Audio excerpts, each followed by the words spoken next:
네, 오늘 본문 창세기 1장 26절, 27절, 요한복음 17장 3절, 누가복음 19장 10절, 그리고 빌립보서 2장 6절부터 8절 네 군데 우리 같이 보겠습니다. 창세기 1장 26절, 27절 하나님이 또 이르시되 우리의 형상을 따라 우리의 모양대로 우리가 사람을 만들고 그들로 바다의 고기와 공중의 새와 가축과 온 땅과 땅에 기는 모든 것을 다스리게 하자 하시고, 하나님이 자기의 형상 곧 하나님의 형상대로 사람을 창조하시되 남자와 여자를 창조하시니라. 요한복음 17장 3절 이 영생은 유일하신 참 하나님과 아버지께서 보내신 자 예수 그리스도를 아는 것이니이다. 누가복음 19장 10절 인자가 온 것은 잃어버린 자를 찾아 구원하려 함이니라. 빌립보서 2장 6절부터 8절 그는 근본 하나님의 본체시나 하나님과 동등됨을 취할 것으로 여기지 아니하시고 오히려 자기를 비워 종의 형체를 가져 사람들과 같이 되셨고 사람의 모양으로 나타나셔서 자기를 낮추시고 죽기까지 복종하셨으니 곧 십자가에 죽으십니다.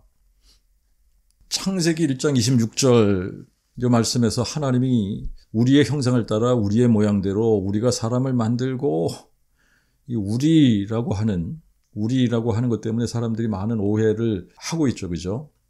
자, 이제 이 부분을 원어로 읽으면 바이오메로 엘로힘 나하세 아담 벳잘메이누 키드무테이누 베이레도 비드갓 하얌 우베옵 하샤마임 우바베헤마 우바콜 하렛 우바콜 하레메스 하로메스 알하아렛 이렇게 되어져 있는데, 바이오메로 엘로힘 하나님이 말씀하시되 나하세 아담 이렇게 했을 때 나하세라는 아싸라는 동사가 여기는 1인칭 복수형으로 쓰여졌습니다. 그러니까 아싸라는 말은 만들다, 행하다 이런 뜻의 동사인데 아담이라는 말은 사람이라는 뜻이니까 나하세 아담 그러면 나하세는 아싸의 1인칭 복수니까 우리가 만들자 이 말이죠. 우리가 사람을 만들자 이런 뜻이에요. 우리가 사람을 만들자. 그런데 벳잘메이누 그러면 베트는 전치사고 째렘이라는 이 명사의 1인칭 복수 전미사 누라고 하는 것이 붙었어요. 그래서 벳잘메이누 이렇게 읽는 건데 째렘이라는 단어는 이미지라는 뜻이니까 벳잘메이누 그러면 in our image 우리말로는 우리의 형상대로 그런 뜻이죠. 그리고 키드무테이누 그러면 키라는 전치사와 데무트라는 명사에 1인칭 양성 복수가 붙어서 키드무테이누 이렇게 읽는 건데 데무트라고 하는 이 단어는 likeness라는 뜻입니다. 그러니까 영어로 하면 이거는 after our likeness 이 말인데 우리의 모양을 따라 우리의 모양대로 이런 말이에요. 근데 이 창세기 1장 26절에 우리가 우리의 형상과 우리의 모양대로 라는 이 말씀 때문에 우리라는 이 말이 삼위일체를 의미하는 것이 아니냐 이렇게 생각하시는 분들이 너무나 많이 있단 말이죠. 그런데 여기서 우리는 삼위일체를 의미하는 것이 절대 아닙니다. 삼위일체 신으로 존재하기 때문에 우리의 형상대로 하고 우리라고 하는 이 복수를 사용하셨다면 삼위일체의 복수로 존재하는 신을 한 분이라고 하면 절대 안 되는 거예요. 그뿐 아니라 일관성이 있으려면 구약에서 우리 삼위일체이기 때문에 복수다. 그래서 엘로힘이라는 복수형이 쓰여졌다 그러면 신약에서도 하나님을 복수형으로 써야지 되는 겁니다. 근데 신약에서는 다 단수로 쓰여졌단 말이죠. 그러니까 삼위일체 신으로 존재하기 때문에 우리의 형상대로 하고 복수를 사용하셨다라고 이야기하면 안 되는 거예요. 이렇게 주장하면 절대 안 되는 겁니다. 우리가 성경을 읽다 보면 구약에서나 신약에서나 하나님은 일관성이 있으세요. 성경은 일관성 있게 구약에서나 신약에서나 모두 하나님은 한 분 여호와라고 계시해 주십니다. 26절에는 우리가 우리의 형상과 우리의 모양대로 사람을 만들자 이렇게 말씀을 하셨지만 27절에 가면 하나님이 진짜 사람을 만드실 때에 바이브라 엘로힘 엣 하담 벳잘모 벳젤렘 엘로힘 바라오토 짜카르 운케이바 바라오탐 이렇게 기록을 했어요. 바이브라라는 히브리어는 바라는 접속사와 바라라는 동사가 합쳐진 말인데 바라라는 동사는 창조하다라는 뜻입니다. 그런데 바라라는 단어가 3인칭 남성 단수예요. 그리고 26절에서는 벳잘메이누 이렇게 우리의 형상 복수형으로 쓰여졌는데 27절에는 벳잘모 그의 형상 단수로 쓰여졌어요. 벳잘모는 제렘이라는 단어에 3인칭 남성 단수 전미사가 붙은 겁니다. 그래서 그의 형상, 그의 형상이에요. 바이브라 엘로힘 엣 하담 벳잘모 그러면 창조하셨다 하나님이 사람을 그의 형상대로 이런 뜻이에요. 벳젤렘 엘로힘 그러면 in the image of God 하나님의 형상대로 벳젤렘은 남성 단수입니다. 그러므로 26절에 우리가 라는 표현이 삼위일체를 가리키는 말이 아닌데도 불구하고 삼위일체론을 주장하는 사람들은 꼭 26절만 가지고 우리라고 하셨으니까 이게 성삼위 하나님을 가리키는 것이다 이렇게 우기는데 이것은 잘못된 주장입니다. 자, 그러면 26절에 우리는 누구를 의미하는 것이냐? 여기서 하나님이 우리라고 표현하신 것은 우리가 계시록 4장을 가서 보면 천국에 하나님의 보호자가 있는데 하나님의 보호자가 하나밖에 없습니다. 그리고 보호자 주변에 24보좌들이 있고 그 보좌들 위에 24장로들이 앉았고 또 보호자 주위에 4생물이 있습니다. 그러므로 26절에 우리라는 이 표현은 하나님과 하나님을 보호자하는 그룹 천사들과 24장로들을 의미한다고 봐야지 되는 거예요. 왜냐하면 성경은 일관성이 있어야 되지 않습니까? 성경은 일관성 있게 하나님은 한 분 여호와십니다. 그리고 지금 이 창세기에서도 26절 다음 절에 실제로 하나님이 사람을 만드실 때에 전부 단수로 쓰여졌어요. 27절에는 이렇게 기록을 하셨습니다. 바이브라 엘로힘 엣 하담 벳잘모 벳젤렘 엘로힘 바라오토 자카르 운케이바 바라오탐 하나님이 그의 형상 곧 하나님의 형상대로 우리의 형상이 아니에요. 그의 형상 하나님이 그의 형상 곧 하나님의 형상대로 사람을 창조하시되 남자와 여자로 창조하셨다.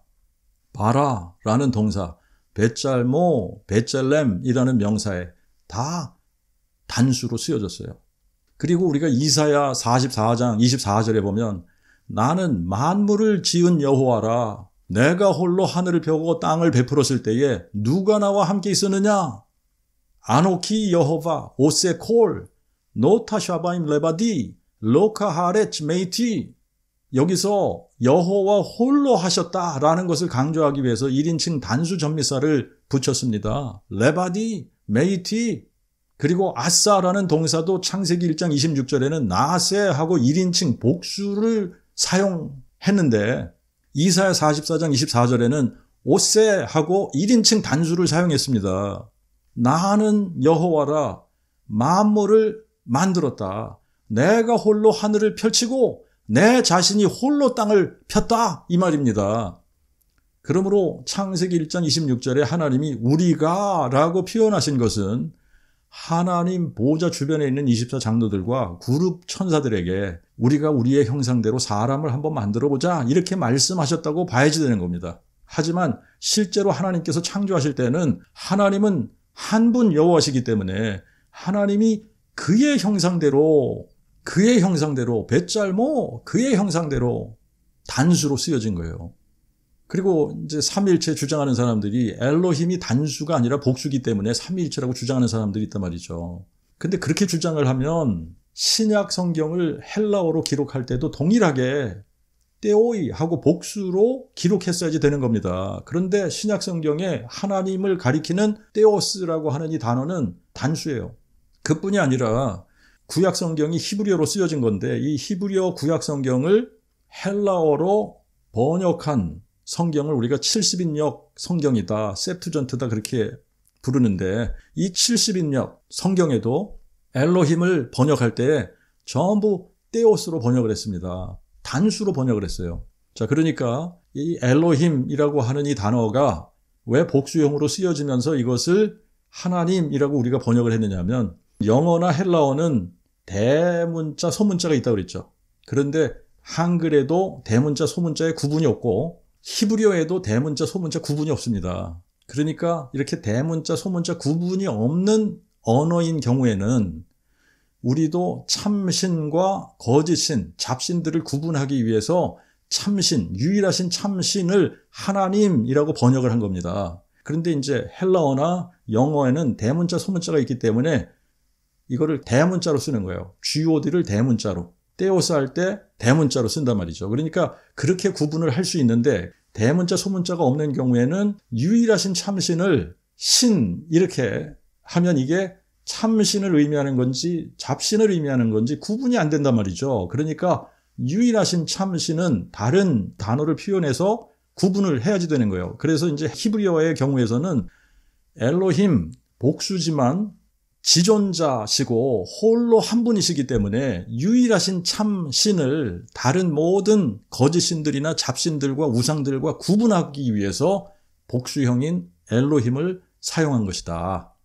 성경은 구약성경, 신약성경 일관성이 있어요. 하나님은 한 분이시고 홀로 한 분, 하나님은 여호와십니다.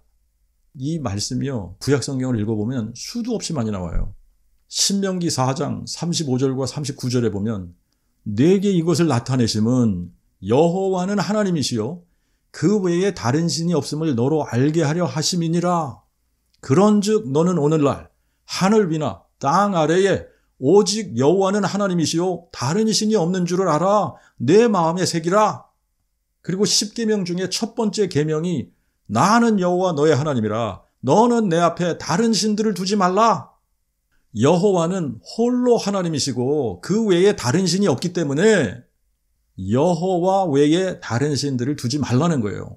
신명기 6장 4절 5절에 들으라 이스라엘아 우리 하나님 여호와는 한 분 여호와시니 너는 마음을 다하고 성품을 다하고 힘을 다하여 내 하나님 여호와를 사랑하라 그러셨는데 신약에서도 사람들이 첫째 되는 계명이 무엇입니까? 하고 예수님께 물었을 때에 예수님께서 인용하신 말씀이 바로 신명기 6장 4절 5절입니다.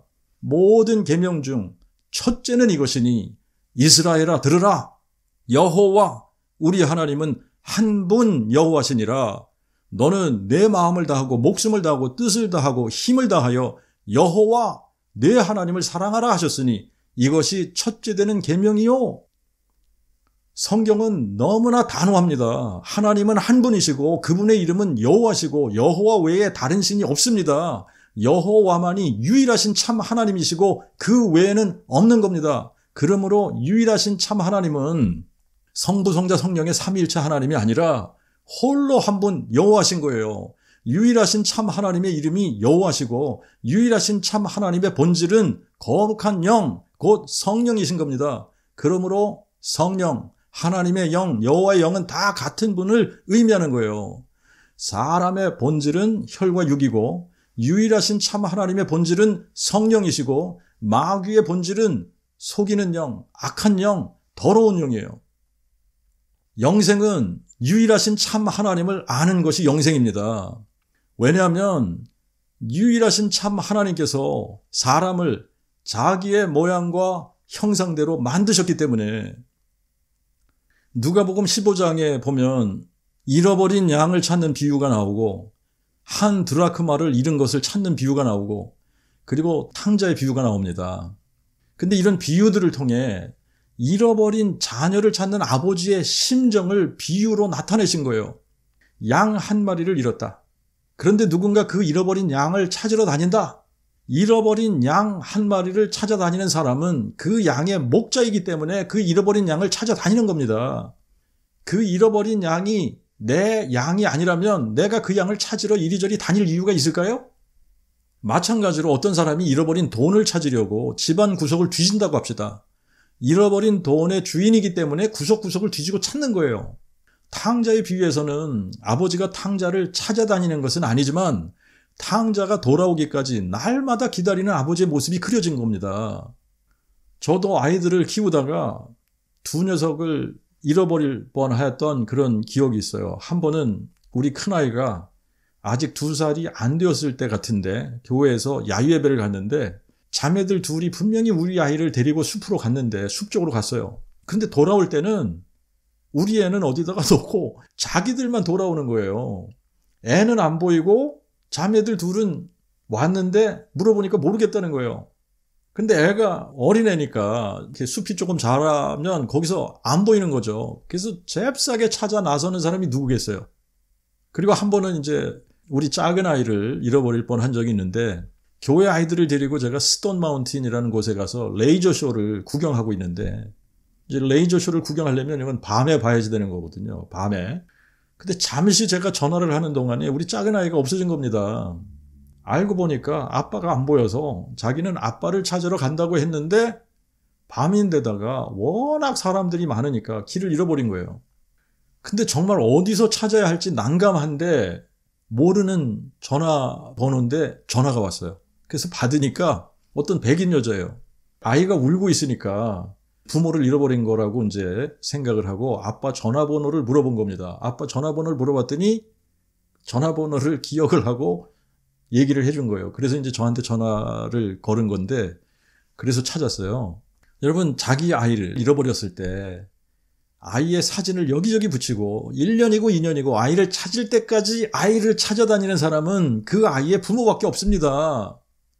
빌립보서 2장 6절 8절에 그는 근본 하나님의 본체시나 하나님과 동등됨을 취할 것으로 여기지 아니하시고 오히려 자기를 비워 종의 형체를 가져 사람들과 같이 되셨고 사람의 모양으로 나타나셔서 자기를 낮추시고 죽기까지 복종하셨으니 곧 십자가의 죽으심이라 그러셨는데 누가복음 19장 10절에 보니까 하나님이 자기를 비워 종의 형체를 가져 사람이 되어 이 세상에 오신 이유를 인자가 온 것은 잃어버린 자를 찾아 구원하려 함이라 이렇게 말씀하셨습니다.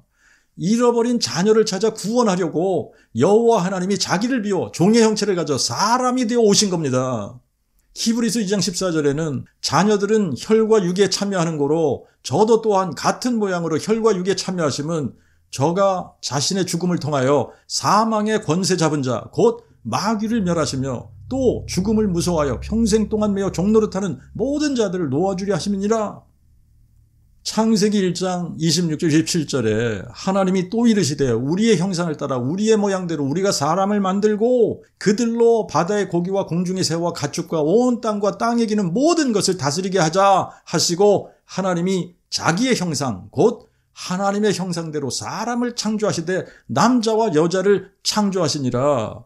하나님이 사람을 창조하시되 남자와 여자를 그의 형상, 자기의 형상, 곧 하나님의 형상대로 만드셨다라는 것은 사람을 자기의 자녀로 만드셨다는 말씀입니다. 온 우주 만물의 창조의 정점에서 하나님이 자기의 형상대로 사람을 만드신 거예요. 창조의 순서로 보면 맨 마지막에 만드셨지만 중요성으로 보면 첫 번째로 중요한 피조물인 겁니다. 그래서 사람에게 땅을 정복하고 모든 생물에게 이름을 지어주고 다스리라는 신적인 권세를 부여하신 거예요. 하나님이 만드신 모든 만물 중에 오직 아담과 하와만 하나님의 모양과 형상대로 지음을 받았습니다. 하나님의 모양과 형상대로 지음을 받았다는 것은 사람이 하나님의 자녀로 만들어졌다는 거예요. 하나님의 자녀로 만들어졌다는 말은 하나님의 생각을 따라서 생각할 수 있게 하신 거고 하나님의 사랑에 반응할 수 있게 하셨고 하나님께서 명령하실 때 그 명령을 따라 행할 수 있게 만드셨다는 얘기입니다.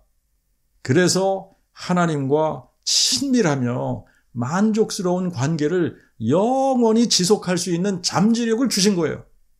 그리고 그들의 입을 통해 하나님의 영광을 선포하며 그들의 삶으로 하나님을 영원히 누리며 살도록 하신 겁니다. 이것이 사람을 모든 피조물로부터 엄청나게 다르게 구별하신 거예요. 사람이 하나님의 형상대로 지음받았다는 것으로 인간의 존엄과 고귀함과 가치가 다른 모든 피조물에 비해 무한한 차이가 있는 거예요.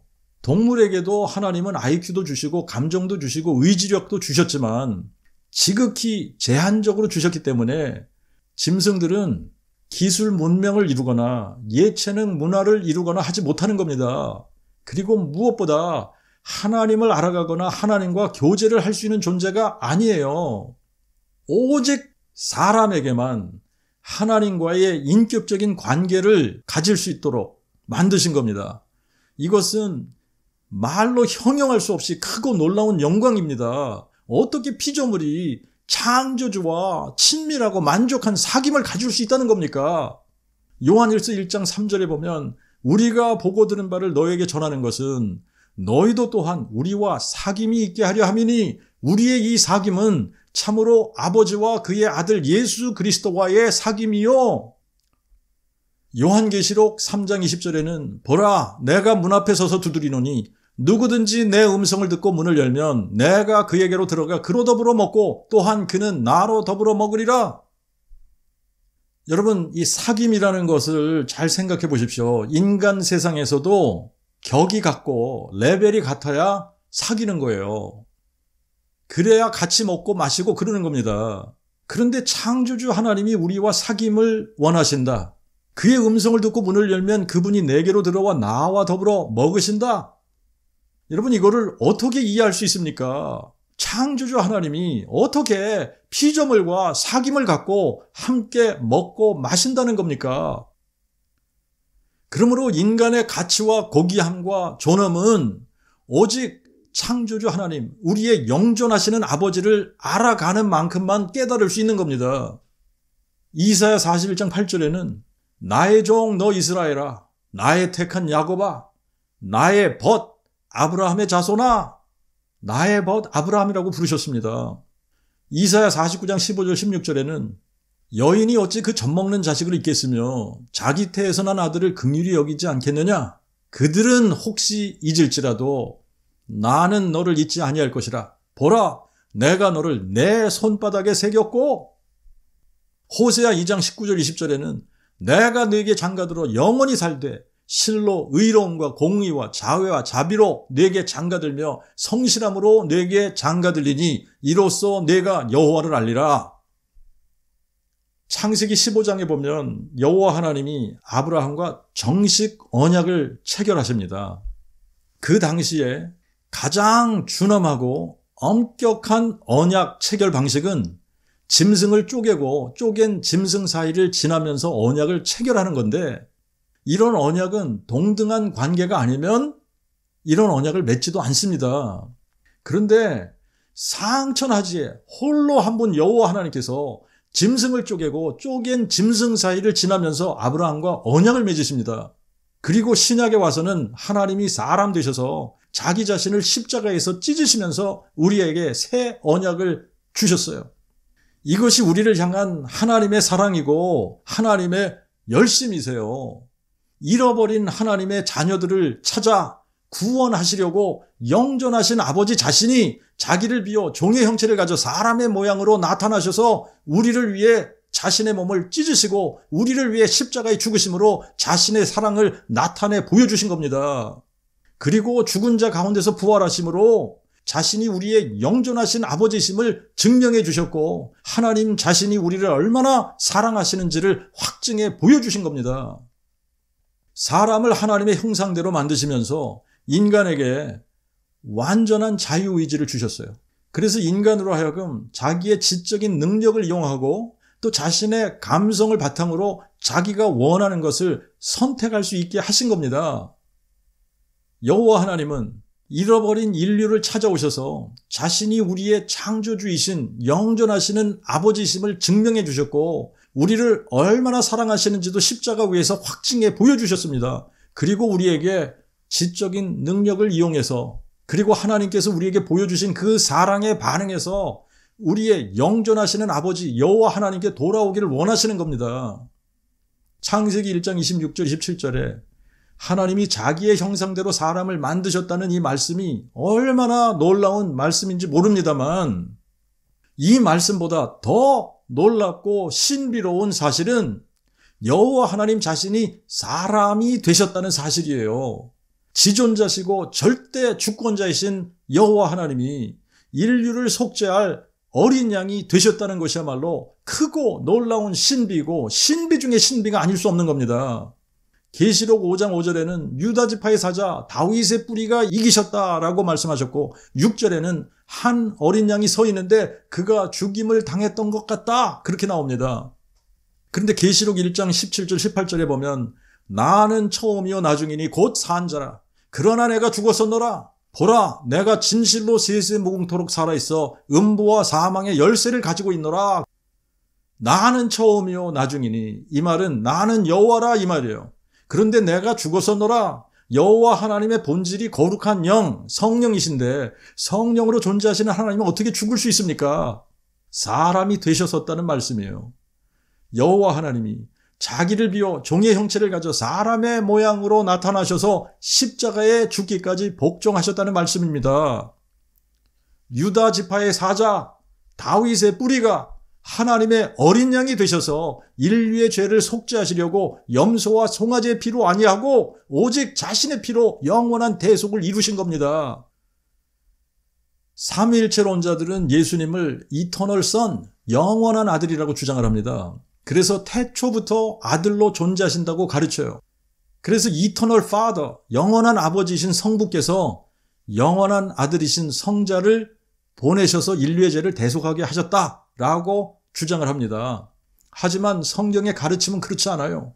이사야 9장 6절에 이는 한 아기가 우리에게 낳고 한 아들을 우리에게 주신 바 되었는데 그의 어깨에는 정사를 메었고 그의 이름을 기묘자, 모사, 전능하신 하나님, 영존하시는 아버지, 평강의 왕이라 할 것임이라. 영존하시는 아버지, Eternal Father, Everlasting Father, 영존하시는 아버지 자신이 처녀의 몸을 통해 한 아기로 한 아들로 주신 바 되신 겁니다. 태초에 하나님의 그 아들은 존재하지 않았습니다. 영존하시는 아버지가 육체로 나타나시면서 하나님의 그 아들이 되신 거예요. 그러므로 Eternal Son, God the Son, 성자 하나님은 존재하지 않는 신인 겁니다. 하나님이 사람 되신 분을 하나님의 그 아들이라고 부르고 그리스도라고 부르는 거예요.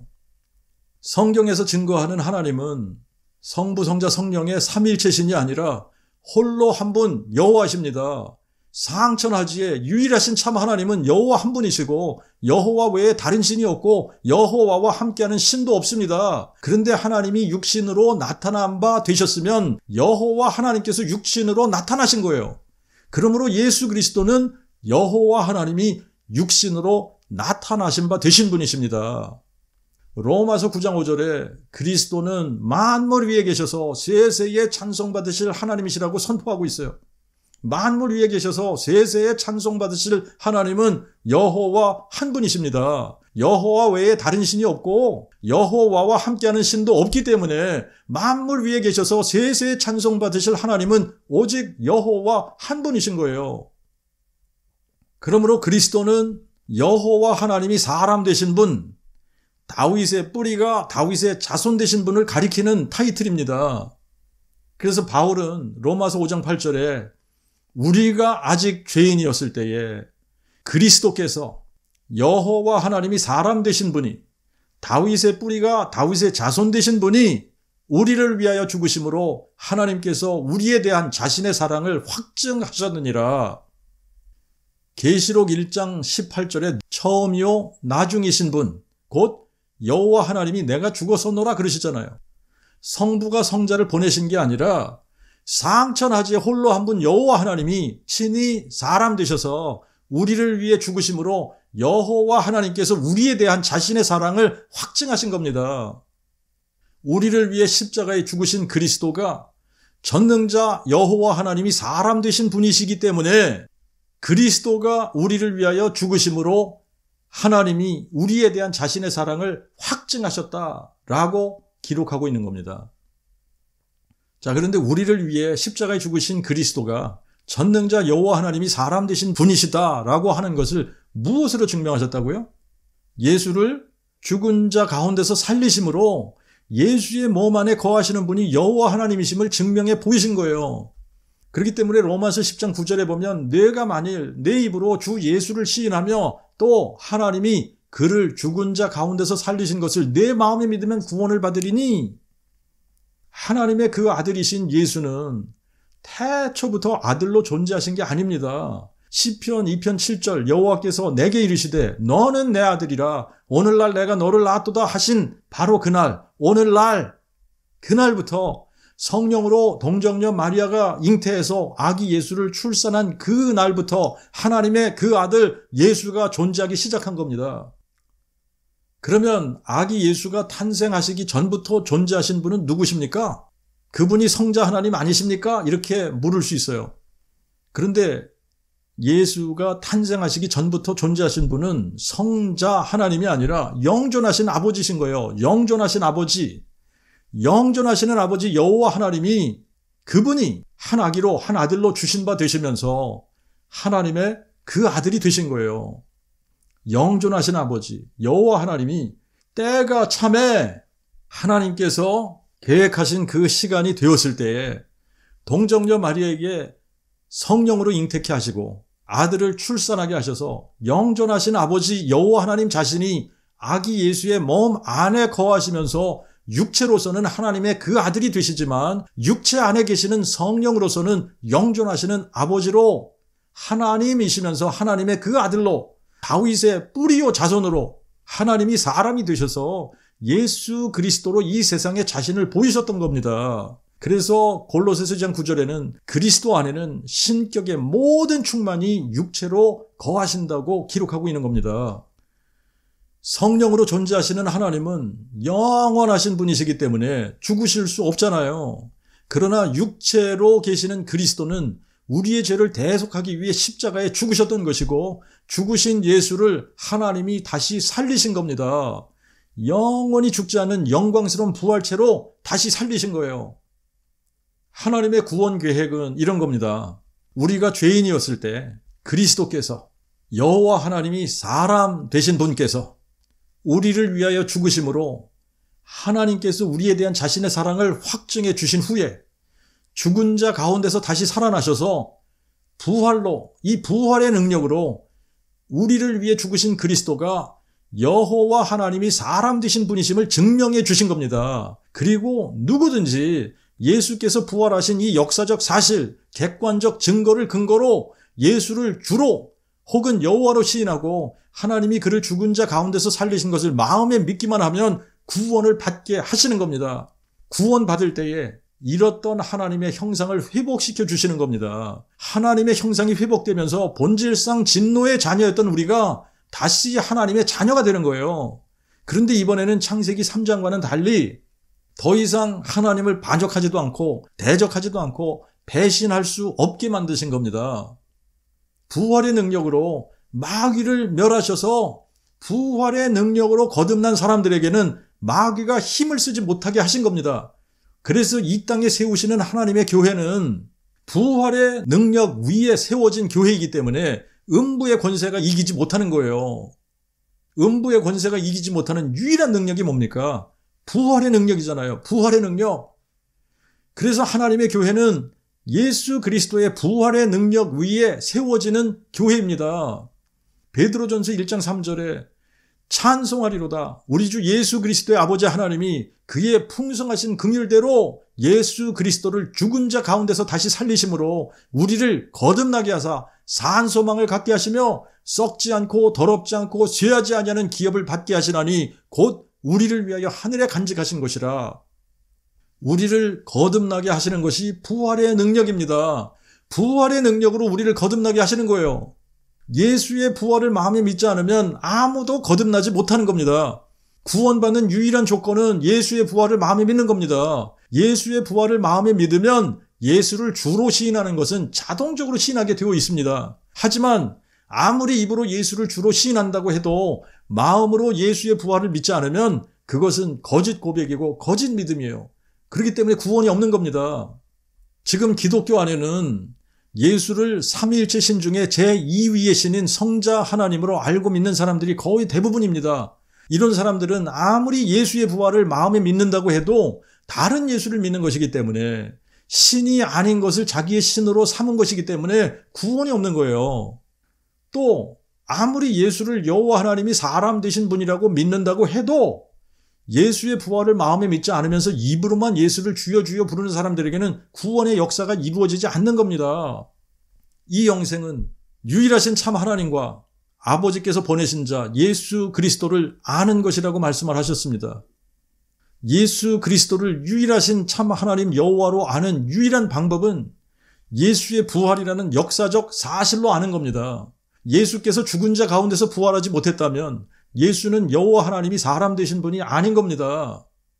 예수께서 부활하셨기 때문에 다윗의 씨로 죽은 자 가운데서 부활하신 예수 그리스도는 사망을 삼키고 승리하실 것이라고 약속하신 여호와 하나님이시며 나는 부활이요 생명이라고 주장하신 주장대로 부활이요 생명이시고 또 예수께서 죽으신 십자가의 죽음은 우리의 죄를 대속하기 위한 대속의 죽음이며 자녀들에게 영원한 생명을 주시기 위해 다윗의 뿌리이신 여호와 하나님이 다윗의 자손 되신 분이심을 확증해 주신 겁니다. 이렇게 확실한 증거를 가지고 그 복음, 다윗의 씨로 죽은 자 가운데서 부활하신 예수 그리스도를 여호와 하나님으로 영존하시는 아버지로 다윗의 뿌리요 자손으로 마음에 믿는 모든 사람들을 구원하셔서 마지막 날 그리스도께서 만물을 자기에게 복종시키는 그 능력의 역사로 우리의 천한 몸을 자기의 영화로운 몸과 같이 되도록 변화시키셔서 하늘에 있는 것들이나 땅에 있는 것들 전부를 다 그리스도 안에서 재통일하시게 될 겁니다. 그때가 되면 그 복음 선포함을 듣고 마음에 믿은 사람들은 우리가 하나님의 형상대로 지음받았다는 이 사실이 얼마나 복되고 얼마나 존엄하며 얼마나 신비롭고 얼마나 영광스러운 일인지 비로소 알게 될 겁니다. 자, 오늘은 여기까지 하겠습니다.